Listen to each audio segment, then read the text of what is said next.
We have an exciting fireside chat coming up with two distinguished individuals in the entrepreneurial world. Joining us today is Mr. Ravi Kabra, the co-founder of Skippi, a groundbreaking startup, and moderating this engaging conversation is none other than Mr. Ganesh, founder of Gen Speaks.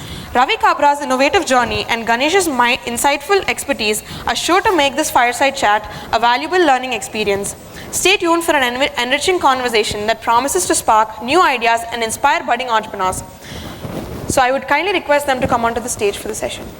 So before we start this session, I would like to congratulate the team of EAD 2023 for conducting this massive event across the whole of India and for their effort to bring together the titans of the Indian entrepreneurship scene. So a big round of applause, guys.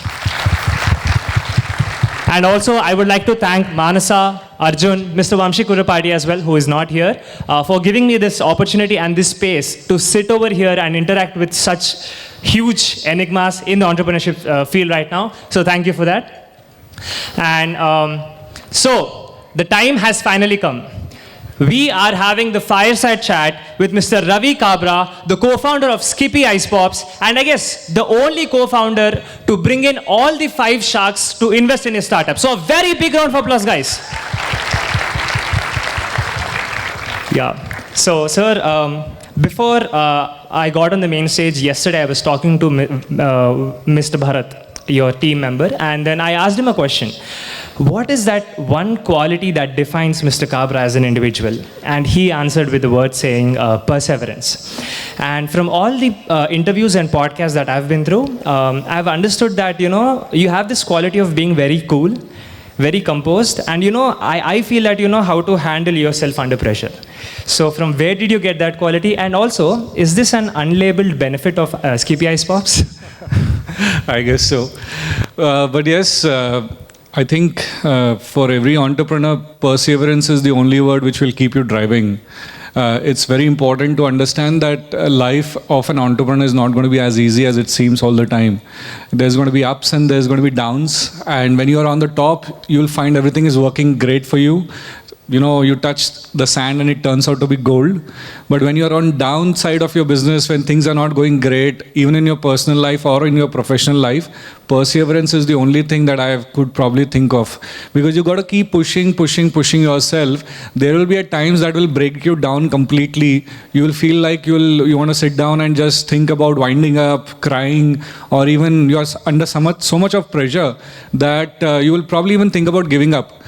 Unless and until you are very persevering in terms of ki nahi karna hai, it is going to be a very hard journey for anybody. And I think that is what drives me as an entrepreneur. I know as every brand will have a good time and a bad time, Skippi will also have a good time and bad time, but perseverance as a leader of the pack is the only thing that can drive me. My team wants to see me continuing to focus and continuing to push all the time. And yes, I've been a very calm guy. Probably at the stage today, yes, you might find it so. Maybe come back to my office, you might find a different Ravi there. But yes, got to be cool. My product is cool, so I got to be cool as well. I stay that way and that helps me work, because under pressure, if you tend to succumb and show your vigor in terms of anger or anguish, I don't think that's going to be benefiting anybody, neither just me from a health point of view. So I try to stay calm under the pressure and try to find a solution out of it. And perseverance is something that keeps driving me inch by inch, even if I'm like really, really vexed up with things, but still keep pushing myself every day. Well, that's great, sir. So, for anybody to inculcate these qualities, there should be some sort of childhood experiences or the way that you were brought up that matters. So do you have anything that, that interested you as a child that made you, be over here, like the place where you are? See, it's very important. Sometimes we fail to understand the family brought up that we actually come up across. As a kid, I've always been on a dining table where my father and my mom used to talk business all the time. Aaj itna bada problem ho gaya, aaj utna nuksan ho gaya, aaj itna profit ho gaya, and stuff like that. So we have been raised in a family where we always speak business throughout the day. And after business comes a question ki, beta aaj din kaisa tha? That is a secondary question for my father. He had been very very focused and persevering in terms of his ambitions. But that does not need to stop anybody from dreaming about being an entrepreneur. I'm not saying that only because you come from a family business you can be a good entrepreneur. Please, I'm not even advocating that statement here. I am just talking about the way I grew up. My parents were pretty into a business family, and many a times I keep saying this in college fest and speeches where I am being called upon, that sometimes we tend to ignore the fact that family businesses, whether your dad or your mom is sitting in a kirana store, whether she is a cloth merchant, whether she's got a beauty salon or whatever, if she's been running it for 10s and 20s of years, she has got the fundamental right of running a business in profitability. And we tend to ignore that fact. We see things ki ye to bahut chota sa business hai, ye to koi bhi kar lega. Nahin, that's not the fact. The fact is that running family business is one of the most toughest things. And I think I respect now my father to what he was doing for last 3 decades. Yeah, as a kid, probably I never realized that. So as a kid, I've always been brought up in this family, and I always wanted to be an entrepreneur, to be honest. Even today, I don't see myself going and working for someone. I might earn less today, make less money, but I'm at least proud of whatever I'm doing for myself. That's the way I'm.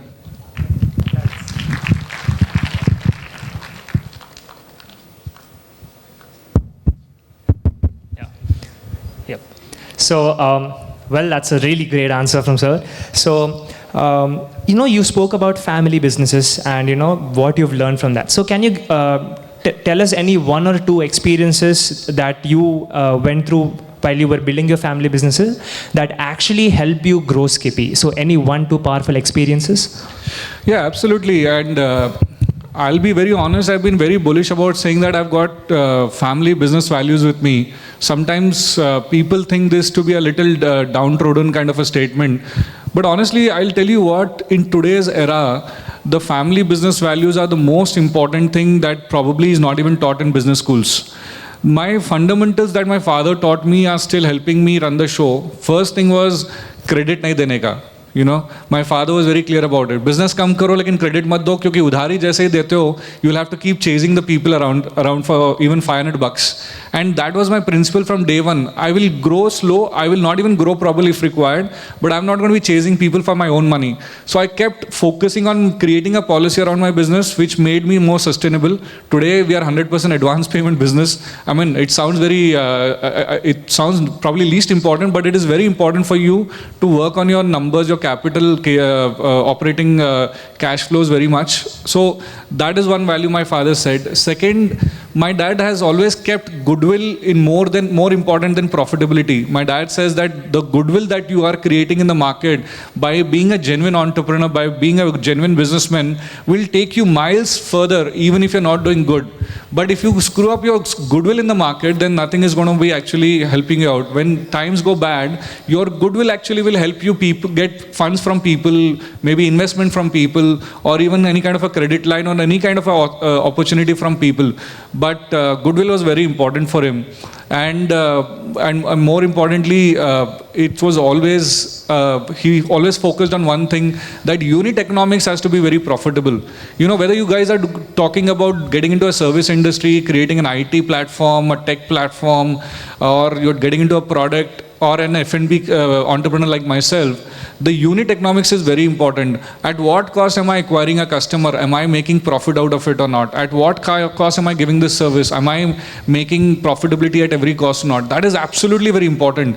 People today tend to forget the basic principle of business, which is making profit. We are just talking about giving service, giving a solution for a problem that we think it is important.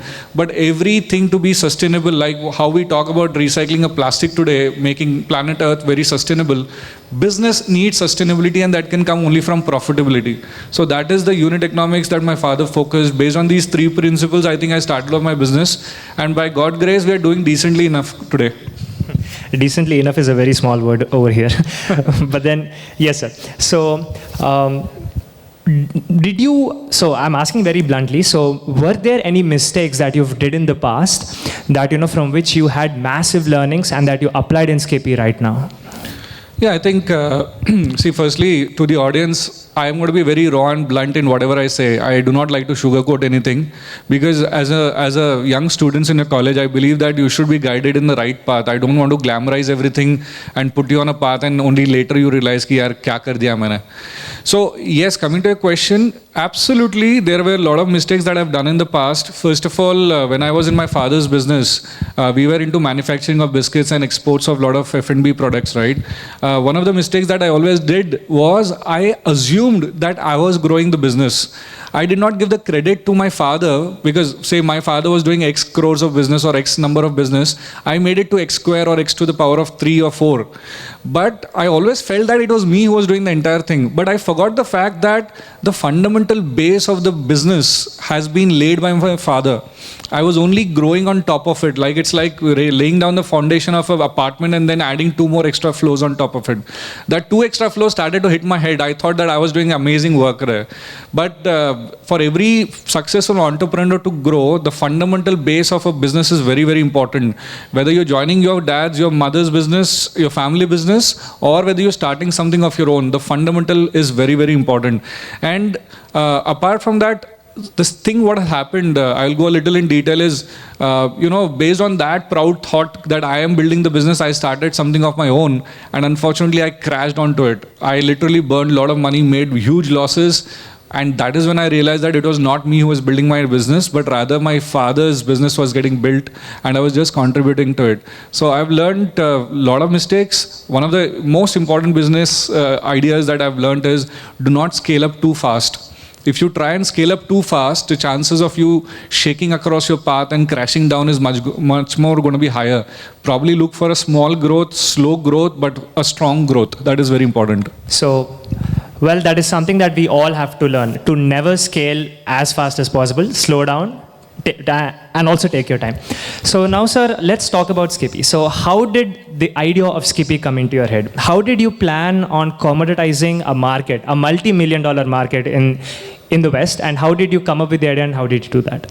Firstly, correction, it's a multi-billion-dollar market out there, not a million. So see, how many of you guys want to be an entrepreneur going forward? You have got some ideas that you're already thinking through, right? Awesome. So see, the good trait of an entrepreneur is that you will always keep looking for ideas. You will walk across the street and you will be like, hey, why don't I create this kind of an app? Why don't I create this kind of a tech product and stuff like that, right? Similar thing with me. I was living in Australia. I wanted to come back for personal reasons back to India. And like I said, I never enjoyed working for somebody else. Though I was working for somebody else in Australia, that's a different story. I wanted to come back, and I was thinking of good ideas. I actually came across a lot of other ideas which were very profitable, very money-making kind of an idea. But a kick dorkaledu naku. I didn't get that kick. And I wanted to have that kick. Excitement undali. Emana cheste, we have to be very, very excited about what we do. And I was sitting there like, thinking about ideas, and I'm sitting here in my living room. My sister, who had come down to live with us in Australia with her kids for summer, she started to pack some local ice popsicles in a suitcase. And I'm like, Didi, why are you even packing this? I'm sure you've got a lot of brands in India. And then she turns around and said, not even a single brand, Ravi, that I can trust for my kids. And as an entrepreneur, that is the opportunity which whispers in your ears. Sometimes the opportunity is sitting right next to you guys, but you guys are getting blinded. You want to have something better and better and bigger. In my case, that simple statement of my sister turned the entire story for me, and I started to think, it's such a simple product, it's such a wantable product, why is not somebody making it in a country like India? And I started to do my research, only to realize that a country like Australia, which is not so hot as India, UK, which is colder than India, summer in UK is about, I think, 18-22 degrees, something like that. And then you've got Canada, US, which are having $1 billion ice popsicle industry, and a country with 1.4 billion people in India, hottest and humid, nobody wanted to do it. So somehow people ignored that idea, or it never occurred to them. And as an entrepreneur, this was the kick I wanted. This was the excitement I wanted. I jumped straight into it. And eventually Skippi was born. We started with a lot of ideas through what flavors we should get into, what are the pain points, what are the solutions that I can offer. And that is how step by step the conceptualization of Skippi happened in Australia itself. We moved back to India, and then that's how Skippi started. Well, that's amazing. So I have a bit of a lengthy question, so I'm using my paper to read it out. How was the learning experience while building Skippi? from working in an Australian company to learning about FSS AI regulations and understanding the business of packaged foods, what kind of research did you do? And how did it feel to relive the student days of, studying a huge market and then coming up with research and everything? The most important point I'd like to say here is, I know a lot of people say it is good to be jack of all, but unfortunately for an entrepreneur, it is a king of one industry that matters the most. You cannot be a great chemist and then look at doing an MBA, then look at doing chartered accountancy and then trying to figure out what in the hell do you want to do in your life. It doesn't work that way. Because if you have got into a segment which you love, of course, if you don't love a segment, please shift on to something that you love. But if you've got into something which you love, you need to give your 5, 10, 20 years of life in the same industry, in the same format. That is where you will get appreciated in the market. Imagine if I had 5 years of experience doing chartered accountancy with numbers, 5 years of experience where I was working for a construction company, and then 5 years of work of some other advocate or something. People would have thought me to be crazy. But the consistency, what we did was, I have got 17, 18 years of experience in the F&B space itself. Anuja, my co-founder, and my wife, she has got another 14 years of experience in the F&B space itself. So we have built our complete understanding and expertise in a particular industry.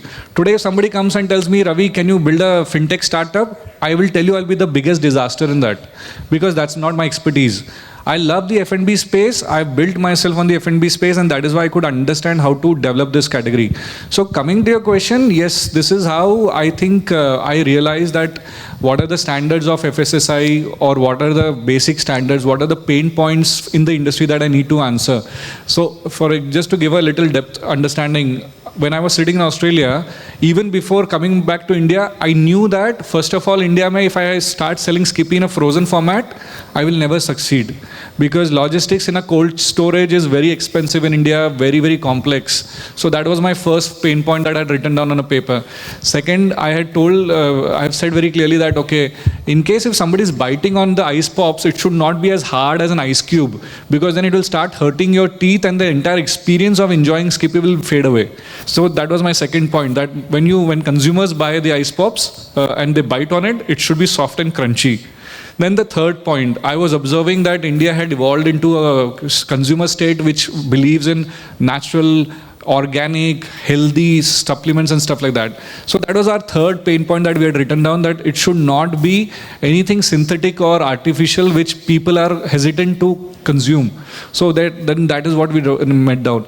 And then we talked about branding, because people love packaging and branding these days. So that is the fourth point.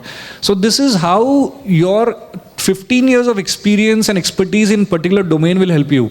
If you are a tech geek and if you believe that you are great at technology, stick to it if you love it. And you will realize that in the next 10 to 15 years, your value in the market will go exponentially high.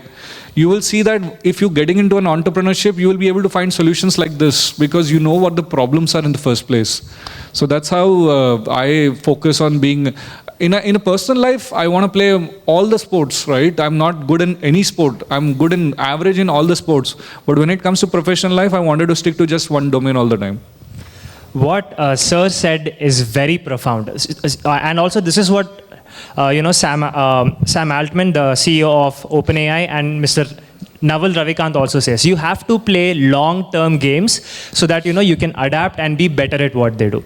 So I have one more question that I wanted to ask you, sir. So can you tell us about any key business decisions that you have taken while building Skippi? Also, can you tell us how did you come up with those decisions? Did you use any mental models, or did you have anything in your head while you were going through the decision?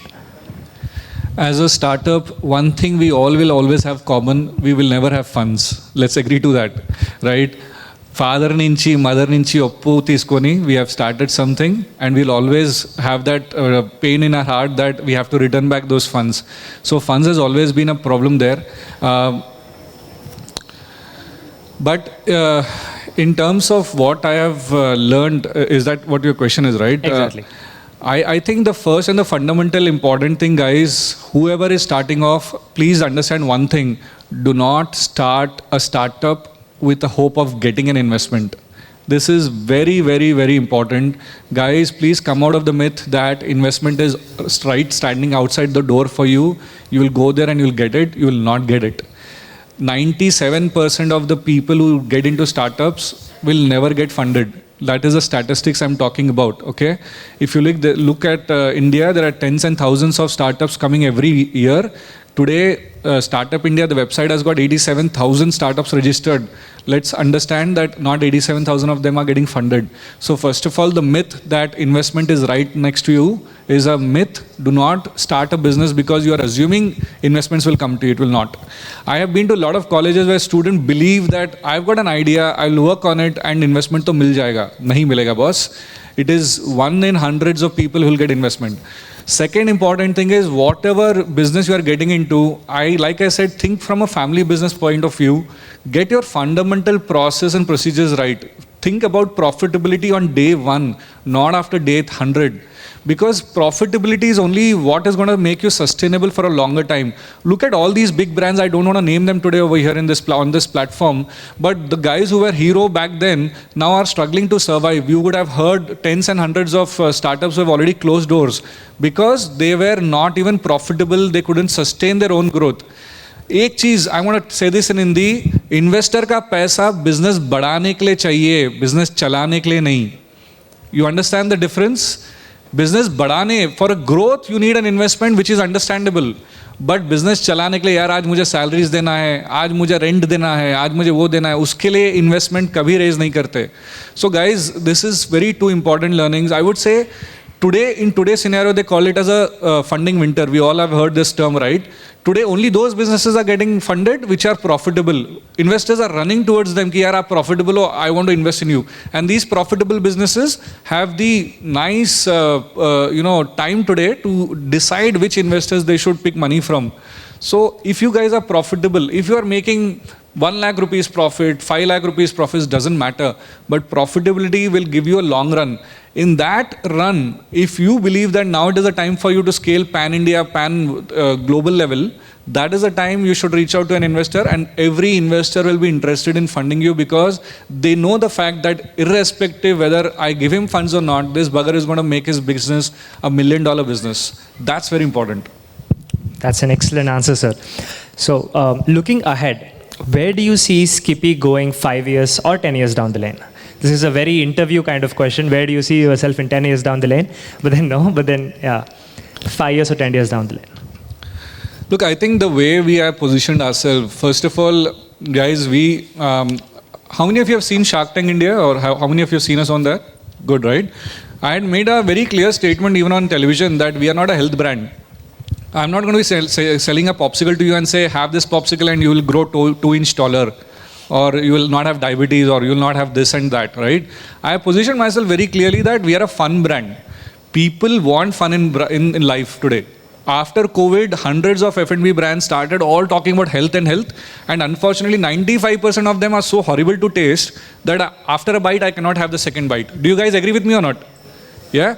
So we positioned ourselves very clearly that we are a fun brand, and we've started to add to the fun story by adding more and more products. And we are an offline brand, which makes us more sustainable. Today, all the D2C, online only, yo-yo kind of a brands are struggling because they are not profitable. D2C, it's very difficult to be profitable. We are offline brand, and the way we have grown today. So pre-Shark Tank, we were a team of 14 people. Today we are close to about 280 to 300 people across India. We were in about 700-800 or 1,000 plus stores pre-Shark Tank. We are in 22,000 stores today. We are doing more than 7,000-8,000 pin codes through Zepto and Swiggy as well. So I think the structure is perfectly aligned. If you ask me what in the next 5 to 10 years, I cannot say what is happening in the next 10 years, but at least in the next 3 to 5 years, I think we will be a 1,000 crore plus brand in terms of our revenues, which is very much possible because our fundamentals are right, our team is aligned, everybody understands that the space that where we are playing is a very, very unique category that we are trying to develop. And 20 rupees कौन खर्च नहीं करता यार आज if today if somebody wants to have an ice popsicle, he will not think कि 20 रुपए के लिए मैं लोन लूँ या क्या करूँ. He'll bring out 20 rupees and have it instantly. So I know that the entire India, 1.4 billion people are my customers today. Uttar Pradesh, if I take Uttar Pradesh, 22 crore population, 2-3 European countries समा जाएंगे उसमें, right? So I am very confident. 4 to 5 years is the number we are aiming at, probably 1,000 crore. Whoa. Thank you. So, thank you for bringing up Shark Tank, sir, because that was my next question. So, scoring investments from all the 5 sharks, it's obviously an incredible feat. So, could you share your initial expectations from Shark Tank, and what do you think convinced all the 5 sharks to invest in you? Firstly, my disclaimer, okay? Shark Tank is not scripted. Before you guys have that thought, because I know a lot of people would be thinking, yaar, ye to scripted hai, ye to dialogues diye gaye hai, falana. Absolutely not. In fact, we were in the season 1, right? At least season 2 and season 3 guys know who the sharks are. In my case, I mean, we were there for 3 days. 1 day was quarantine because it was the COVID time during then. And then 2 days we had rehearsals, and the 3rd day we had the shoot. So we didn't even know who the sharks were. Somebody said, Anupam Mittal, and then I had to Google who is Anupam Mittal. I did not know, honestly. Until we got onto the set, we did not know who the sharks were. So the entire experience of being on Shark Tank was extraordinarily good, because it was very nervousing, because we were extremely nervous. Why? Because 2 days of our shoot, when the other startups went for pitching, none of them, like 8 startups went inside a day earlier, none of them got funded. Then on our day, 6 startups went to the pitch, none of them got funding, and we were like so nervous कि यार इतने बड़े startups है, कोई solar में है, कोई take में है, कोई इसमें, हम तो साला पॉप्सिकल बेच रहे, कौन ले देगा investment? That was the kind of attitude we had, and we were nervous that we probably won't get any funding. So we went onto the set, and Anuja and I clearly decided, yaar, we'll just give it a best shot. And अगर TV पे आ जाते हैं तो imagine startup को इससे ज़्यादा क्या चाहिए? That 15 minutes on Sony prime time is worth 8 crore rupees, nothing more or nothing less. So how many of us can actually spend 8 crores? None of us, right? Probably as a startup. So we thought कि funding मिले ना मिले भैया TV पे आना चाहिए. That was the clear agenda. And when we went inside, our pitch was perfect. We were trying to hold on to our Hyderabadi Hindi. वरना उनको, नक्को, इनको बोले तो, it would have sounded very funny on television again. So we did our pitch, and we immediately saw that there was some excitement. And this is one thing which I always do.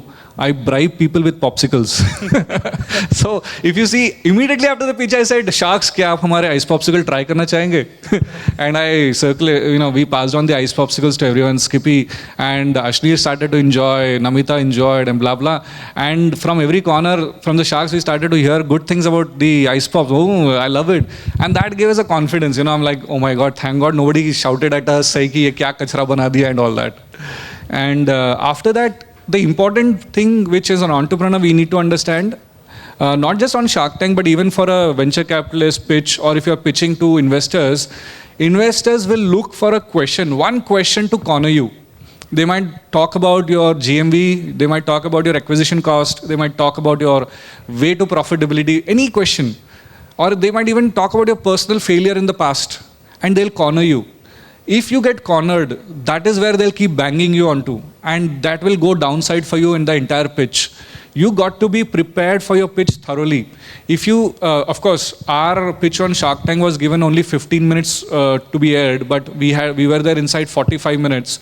There were startups which were there inside for 1.5 hours also. So there's a lot of grilling inside, and that would happen with any pitching. So you need to know your numbers in and out. You need to know your math. You need to know your business process perfectly. And I think we knew that perfectly, and that is why right from Ashneer to all the way to Aman, and everybody loved it. And I thought that everybody is looking excited to invest, and I am a startup who is selling popsicles here. I need to do something extraordinary here. And I suddenly got an idea that why don't I become the first startup to have all the 5 sharks investing. And if you see my video, you'll see there that I am suggesting to Aman, आप सभी क्यों नहीं आ जाते? And Aman was like, yeah, that's a good idea. And that is how I got everybody on board, and it created the maximum buzz a startup could get across India. That's an extremely smart way to do that. 5 sharks, 1 go, full marketing. Absolutely. Free of cost. Free of cost. And I have this doubt specifically. They give, 1 crore for 1% equity and something like that. And then do they actually give you a lot of time to go out, sit down, discuss, call up your people, do the math and then come back? Or I hope you're not recording this. Just kidding. So look, it's basically that it's a win-win situation for both of the investors and the investee. When you are working hard in growing your brand, obviously the sharks would also want to associate with you, because they would also feel pride and pride that I have mentored this brand and they are growing XYZ. At the same time, we are happy that they are connecting with us and we feel privileged about it as well. But sharks are very straightforward and clear that they will give time and efforts to those young startups who have just probably passed out of college, who needs a little more of hand-holding. And like I said, Anuja and I have come with 30 years of experience ourselves. So in a very casual, candid way, Anupam had told me, Ravi, हमने Skippi के बारे में सोचना छोड़ दिया है, because I think you guys are doing what you know, doing good enough, and you know what you're doing. So rather we will spend our time with those guys who are needed more. But again, everybody is in touch with me. In fact, last week itself, I had a call with a few of the sharks. They keep checking with us whether we need any help or not. If not them directly, their team will get in touch with us. So it's a great exercise for us in terms of mentoring as well. There are a lot of times when you hit a roadblock, you're hitting a wall and you do not know whether I should do this or I should do that. And that is why probably I would reach out to any one of the sharks. I remember going down to Piyush's house, Ashneer's house, Anupam's office. I've been to Vinita's, Namita's office, everybody's places, right? Aman's office. Everybody has a different persona, different way of approaching a startup issue. And they give their strategic thoughts to us. And obviously as an entrepreneur, it is us who has to decide what idea to pick, or probably scrap up all of them and do what you want to do. But they've been pretty helpful, I would say. Oh, so you went down to Ashneer's house. Absolutely. Is there that 5 crore big gold table that everybody said conspired about? I think that's a good PR that happened around it, but I don't think that's the case. Okay. So, you had 5 sharks investing in you. So, did you face any pressure? Because, there are 5 huge sharks investing in you. And, did you face any pressure? And also, was there any one piece of advice that any shark gave you that, that stood out for you? Not really that I was any kind of a pressure. I'll be very honest, Sharks has been very kind to let us do our business the way we want to do it. Of course, they have complete right and obligation towards us to give us a good advice. Whether the advice fits into our business strategy or not, that is something that I need to decide. But they have been very, very supportive to us. And one of the good advices that Piyush has also had given me during one of my visits to him, this is something that even you guys should understand, that there are going to be competitions everywhere, okay? Probably tomorrow, Skippi will not be the only brand making ice popsicles. There are going to be 4 or 5 of them. There is a Google Pay, so there is a Phone Pay, then there is a Bharat Pay, then there is everything extra pays, right? There is not one single brand which is ruling India. So the only differentiator, and this is what Piyush told me, the differentiator between you and the other brand is going to be your team. The team which you are working on, how you receive a customer, how you deploy your marketing stunt, how you talk to your channel partners, and how you promote yourself, everything depends on a team. So focus on building a team, and obviously the success will become much more easier, because the other startups who get into the similar space may not have a good team. They may not reciprocate the same way that your team is doing. Every inch, if you see about Skippi, the way my marketing team has done branding, whether it is the box, it is the bike, EV bike that we have launched, or even the presentation across events, we focus a lot about how the brand is presented and positioned. So that is the outcome of a team. So I have always tried to be a very team-centric person, trying to give all the credits to my team, and I think that is a very important statement, that the team will differentiate you from your competitors. This is something that all of us should remember, guys, because as we grow up, we make startups, and then a team is extremely important. Have like 5 to 6 very close people with you. So, sir, given your involvement with startup investments, and I'm sure you have invested in a few companies, so what do you look for in the founder while you're investing? So, what key qualities define, the founder? I think first of all, I like to find a founder who's very grounded. There are a lot of founders who will say, I can do this also, I can do that also, I can do the entire world, I can do blah, blah, blah. No investor would want to have an unrealistic founder.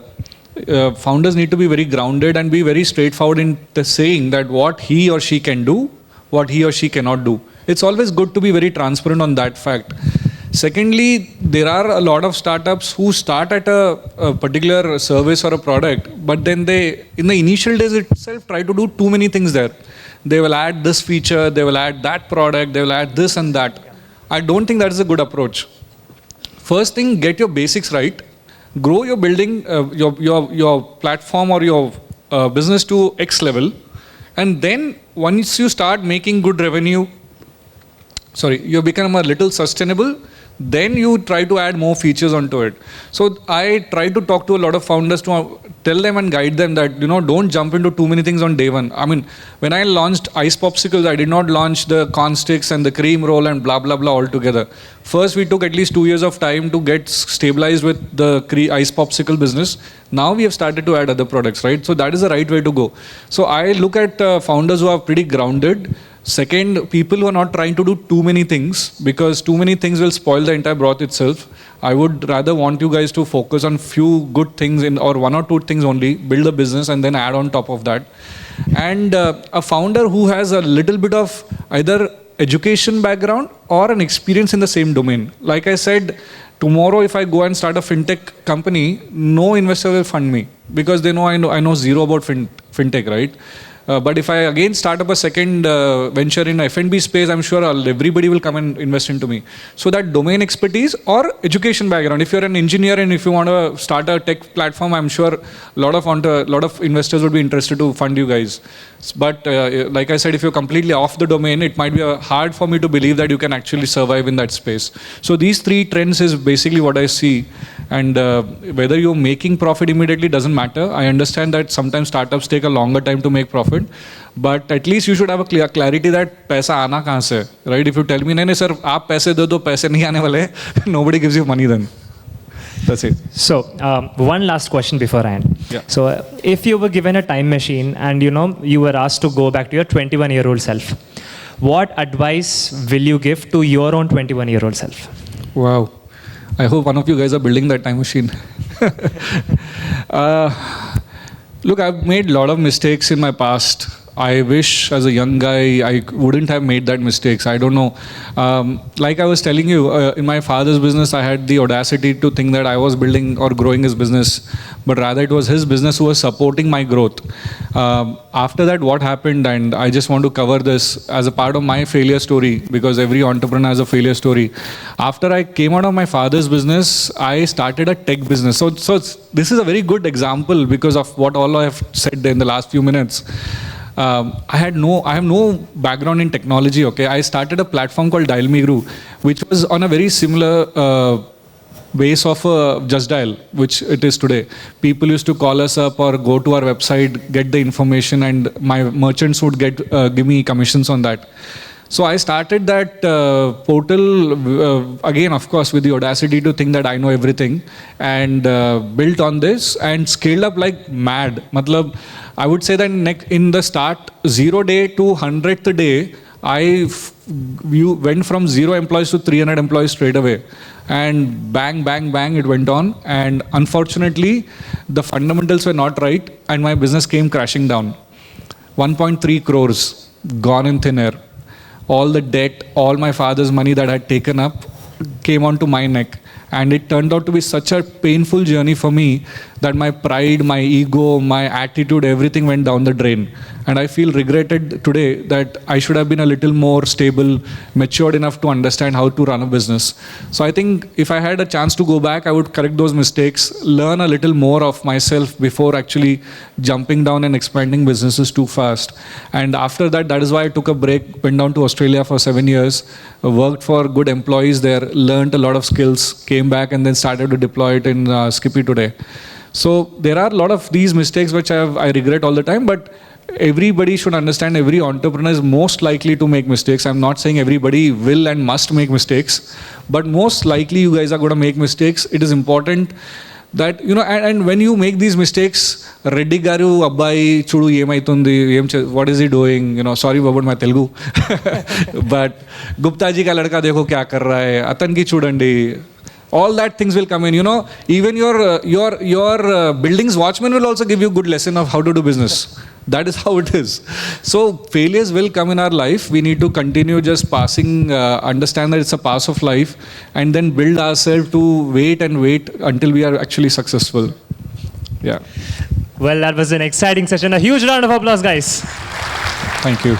To stay informed about the startup ecosystem, subscribe to My Startup TV.